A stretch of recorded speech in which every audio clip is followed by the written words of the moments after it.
Hello mga buddies! Alam nyo ba ang Undas na kilala rin na bilang Araw ng mga Patay o All Souls Day ay isang mahalagang pagdiriwang sa Pilipinas. Ito ay pinagdiriwang tuwing November 1 at November 2, kasabay ng pagdiriwang ng mga Katoliko sa buong mundo. Bakit nga ba ipinagdiriwang ng mga Pilipino ang Undas? Una, pag-alala sa mga yumaang mahal sa buhay. Ang Undas ay isang pagkakataon para alalahanin at parangalan ang mga yumaong mahal sa buhay, tulad ng mga magulang, kapatid at iba pang mga kamag-anak. Ikalawa, pagpapakita ng pagmamahal at respeto sa kanila, sa pamamagitan ng pagdalaw sa mga libingan at pag-aalay ng mga bulaklak, kandila at dasal.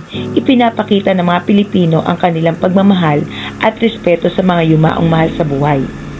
At ikatlo, ay ang pagdiriwang ng mga buhay. Ang Undas ay hindi lamang isang pagdiriwang ng kamatayan, kundi isang pagdiriwang din ng buhay. Ito ay isang pagkakataon para magpasalamat sa mga biyayang natatanggap at para magbalik tanaw sa mga alaala ng mga yumaong mahal sa buhay. Paano naman pinagdiriwang ng mga Pilipino ang Undas? Una, pagdalaw sa mga libingan. Ang mga Pilipino ay dumadalaw sa mga libingan ng kanilang mga yumaong mahal sa buhay upang mag-alay ng mga bulaklak, kandila at dasal.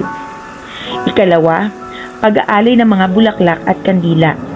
Ang bulaklak at kandila ay inaalay ng mga Pilipino sa libingan ng kanilang mga mahal sa buhay, simbolo ng pagmamahal at respeto. Ikatlo, ang pagsasalo-salo. Ang mga pamilya ay nagsasalo-salo sa mga libingan o sa bahay upang magbahagi ng mga alaala at pagpapasalamat sa mga biyayang natatanggap. Ikaapat ay ang pagdarasal.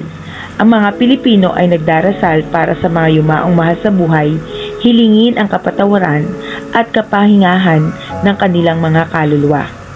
Sa kabuuan, ang Undas ay isang mahalagang pagdiriwang sa Pilipinas na nagpapakita ng pagmamahal, respeto, at pagpapahalaga sa mga yumaong mahal sa buhay.